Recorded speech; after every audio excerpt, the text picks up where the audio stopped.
नमस्कार विद्यार्थी मित्रों, आज हम 12वीं कक्षा की हिंदी में 10वां गद्य कारतूस का अध्ययन शुरू करेंगे। कारतूस के लेखक हैं हबीब तनवीर और ऊपर जो तस्वीर है उस तस्वीर में जो दिखते हैं वह है कारतूस। तो विद्यार्थी मित्रों, सर्वप्रथम लेखक श्री हबीब तनवीर जी का परिचय देख लेते हैं। परिचय के बाद इस एकांकी का प्रारंभ करेंगे। हबीब तनवीर जी का जन्म सन 1923, निधन सन 2009। हबीब तनवीर का जन्म छत्तीसगढ़ के रायपुर में हुआ था। नागपुर से स्नातक की उपाधि प्राप्त करने के बाद ब्रिटेन में नाट्य लेखन का अध्ययन किया। दिल्ली लौटकर नाट्य मंच की स्थापना की। वे नाटककार, कवि, पत्रकार, निर्देशक और अभिनेता जैसी बहुमुखी प्रतिभा के धनी थे, किंतु लोक नाट्य उनका मनपसंद क्षेत्र रहा। उनको कई पुरस्कारों, फेलोशिप और पद्मश्री से सम्मानित किया गया। तो ये था हबीब तनवीर जी का संक्षिप्त परिचय। और परिचय में हमें देखा कि हबीब तनवीर जी का जन्म छत्तीसगढ़ के रायपुर में हुआ था। बहुमुखी प्रतिभा के धनी थे।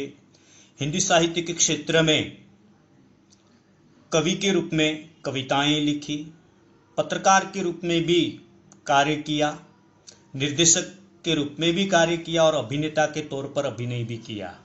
लेकिन सबसे ज्यादा हबीब तनवीर जी का योगदान अगर किसी क्षेत्र में रहा है तो वो है नाट्य क्षेत्र, क्योंकि नाट्य क्षेत्र हबीब तनवीर जी का पसंदगी का क्षेत्र था।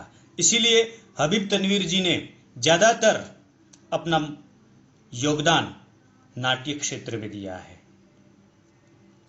आगरा बाजार, चरणदास चौर, देख रहे हैं नैन, हिरमा की कहानी आदि उनके प्रमुख नाटक है। तथा वसंत ऋतु का सपना, साजापुर की शांतिबाई, मिट्टी की गाड़ी और मुद्रा राक्षस अनुदित नाटक है। तो मैंने जिस तरह से पहले परिचय दिया कि हबीब तनवीर जी का महत्वपूर्ण योगदान अगर रहा है तो नाट्य के क्षेत्र में। तो यहाँ मैंने अभी जो नाम बोले वे उनके नाटकों के नाम हैं।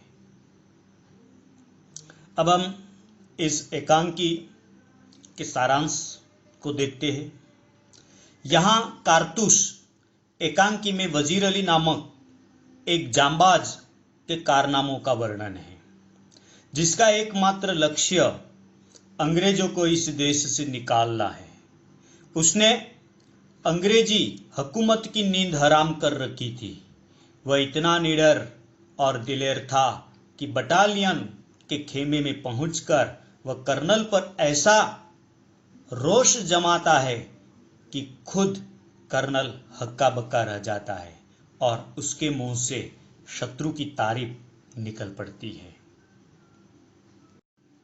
तो इस एकांकी में वजीर अली के कारनामों का वर्णन देखने को मिलता है। तो विद्यार्थी मित्रों, ये जो तस्वीर है, एक तरफ आसिफ उद्दौला और दूसरी जो तस्वीर है वो वजीर अली की है।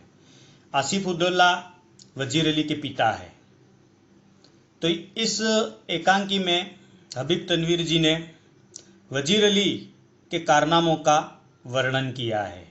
किस तरह से वजीर अली अंग्रेजों का नाको दम कर देता है, इसका वर्णन इस एकांकी में देखने को मिलेगा। तो विद्यार्थी मित्रों, अब हम इस एकांकी का प्रारंभ करते हैं। इस एकांकी के प्रारंभ करने से पहले हमें ये जानना चाहिए कि एकांकी किसे कहते हैं। एकांकी का मतलब है एक अंक में लिखा गया नाटक। एकांकी का मतलब है एक अंक में लिखा गया नाटक, यानी कि नाटक का छोटा रूप जिसे हम एकांकी कहते हैं, और ज़्यादातर एक अंक में ही एकांकी लिखी जाती है। तो हबीब तनवीर जी का महत्वपूर्ण योगदान नाट्य क्षेत्र में रहा है, इसलिए ज़्यादातर हबीब तनवीर जी ने नाटक ही लिखे हैं। लेकिन नाटक के साथ साथ ऐसे एक अंक वाला नाटक भी लिखा है, जो ये कारतूस उसमें से एक है। तो इस कारतूस एकांकी की अगर हम शुरुआत करते हैं तो उसके पहले हम ये भी जानना होगा कि एकांकी कला के तत्व, यानी कि एकांकी कला के कुल 7 तत्व होते हैं। कथा वस्तु, पात्र, कथोपकथन यानी कि संवाद, देश काल एवं वातावरण, भाषा शैली, रंगमंच एवं अभिनय, और 7वां तत्व है उद्देश्य। तो ये 7 तत्वों को ध्यान में रखते हुए हबीब तनवीर जी ने ये कारतूस नाम की एकांकी लिखी है। तो इस एकांकी में अगर पात्रों की बात करें, कथा की बात करें, यानी कि पहले तत्व यानी कि कथा वस्तु की बात अगर हम करें, तो ये कथा सन 1799 समय काल की है, और उसी समय भारत में ईस्ट इंडिया कंपनी का धीरे धीरे प्रभाव बढ़ता जा रहा था। उसी समय काल की ये कथा इस एकांकी में हबीब तनवीर जी ने प्रस्तुत की है। पात्र की अगर हम बात करें तो इस एकांकी में कुल 4 पात्र हमारे सामने आते हैं। एक कर्नल, दूसरा लेफ्टिनेंट, तीसरा सिपाही, और चौथा जो पात्र है वो सवार यानी कि वजीर अली। समय की बात करें तो रात्रि का समय है, और स्थान की अगर हम बात करें तो गोरखपुर के जंगल, और वही जंगल का वर्णन इस एकांकी में देखने को मिलता है। तो अब हम इस एकांकी में आगे बढ़ते हैं। तो पात्र है कर्नल, लेफ्टिनेंट, सिपाही और सवार। अवधि 5 मिनट की है। अगर इस एकांकी का मंचन करना है रंगमंच पर तो 5 मिनट में इस एकांकी का मंचन हो सकता है। इसलिए इस एकांकी की समयावधि है 5 मिनट। जमाने की अगर हम बात करें तो इस एकांकी में जो कथा है वह है सन 1799 के समय की। समय है रात्रि का, और स्थान है गोरखपुर के जंगल, और वहाँ कर्नल के द्वारा बनाया गया डेरा यानी कि तंबू, खेमा, और खेमे का अंदरूनी हिस्सा है। 2 अंग्रेज बैठे बात कर रहे हैं। कर्नल कॉलेज और एक लेफ्टिनेंट खेमे के बाहर है। चांदनी छिटकी हुई है, अंदर लैंप जल रहा है। यानी कि यहाँ ये जो गोरखपुर का जंगल, और उसी जंगल में ईस्ट इंडिया कंपनी के आदेश पर कर्नल ने खेमा बनाया है, और उसी खेमे के अंदर कर्नल और लेफ्टिनेंट दोनों बातें कर रहे हैं, और रात्रि का समय है इसीलिए इस खेमे के अंदर लैंप जल रहा है। कर्नल कहता है जंगल की जिंदगी बड़ी खतरनाक होती है।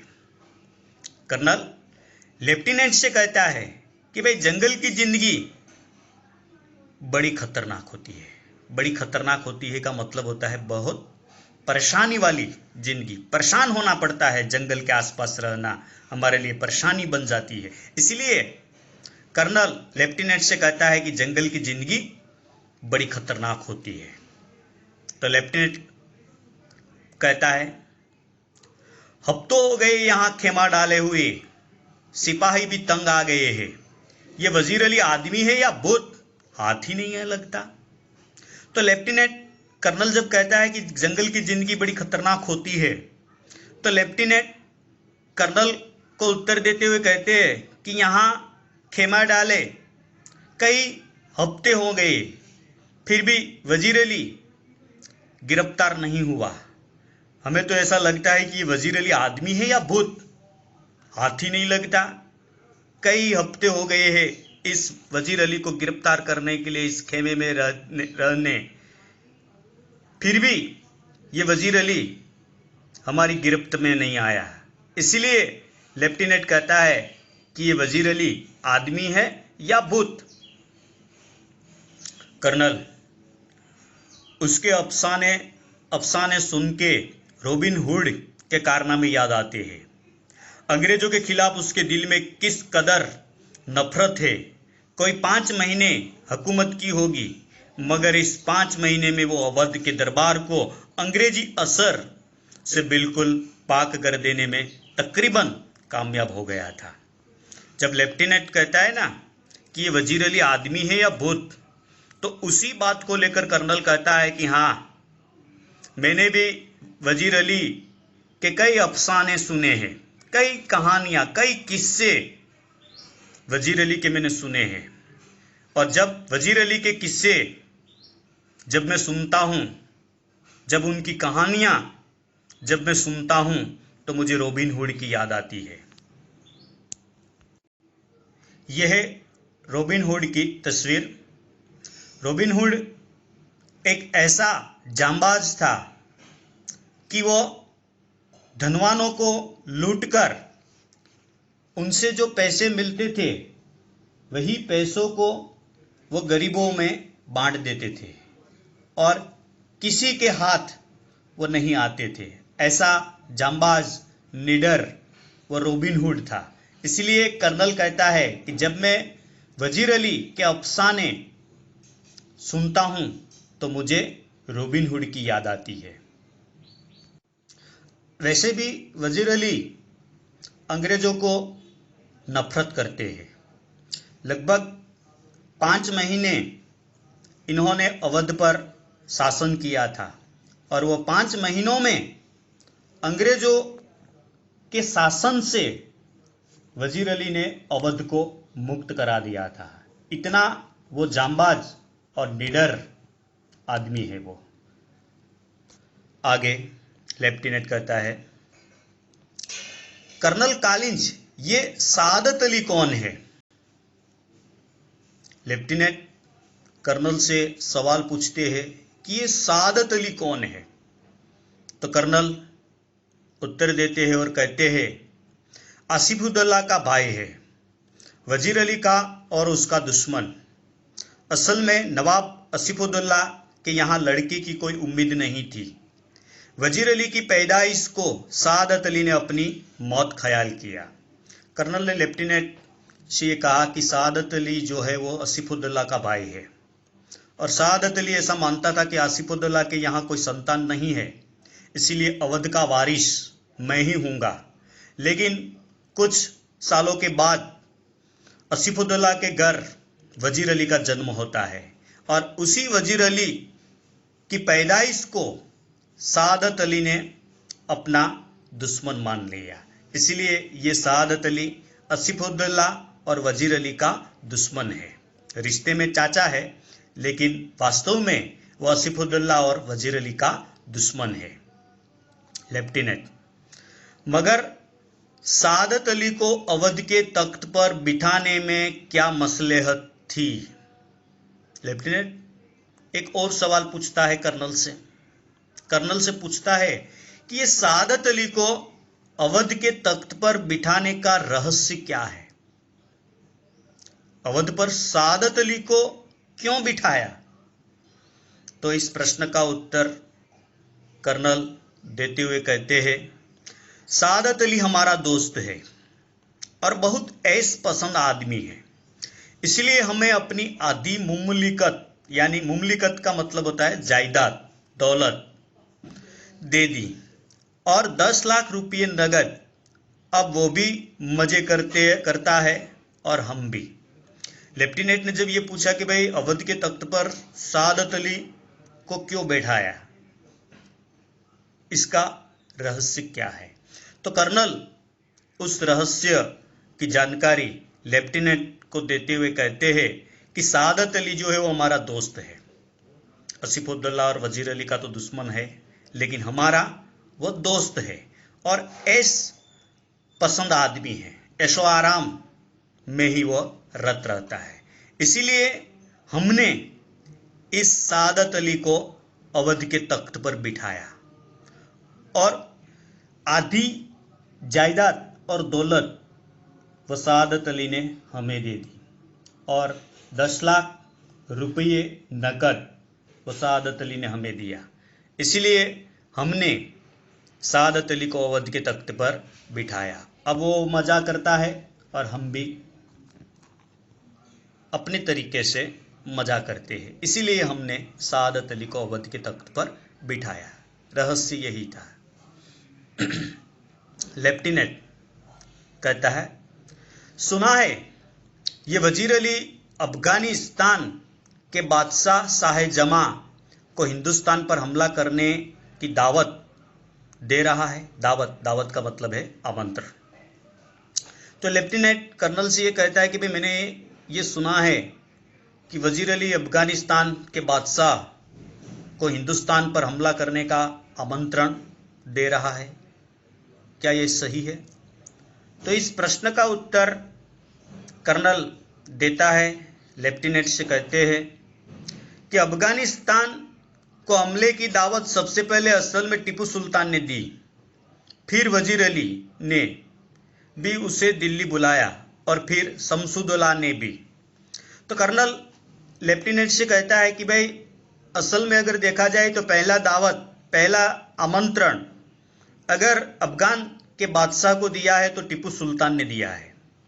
पहला आमंत्रण टीपू सुल्तान ने दिया है और टीपू सुल्तान के बाद वजीर अली ने अफगान के बादशाह को दिल्ली बुलाया है और इसके साथ साथ शमसुद्दौला ने भी अफगान के बादशाह को आमंत्रण दिया है।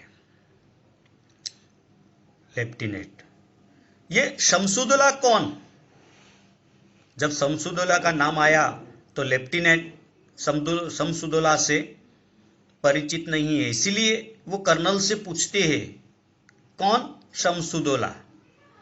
कर्नल कहता है कि नवाब बंगाल का निस्बती का मतलब होता है रिश्ते, भाई बहुत ही खतरनाक आदमी है। जब लेफ्टिनेंट कर्नल से पूछता है कि ये शमसुद्दौला कौन है, तो कर्नल लेफ्टिनेंट से उत्तर देते हुए कहते हैं कि ये नवाब बंगाल का नवाब रिश्ते का भाई और बहुत खतरनाक आदमी है। ये है वो बंगाल का रिश्ते भाई, नवाब बंगाल का रिश्ते का भाई है, लेकिन बहुत खतरनाक आदमी है। लेफ्टिनेंट, इसका तो मतलब ये हुआ कि कंपनी के खिलाफ सारे हिंदुस्तान में एक लहर दौड़ गई है।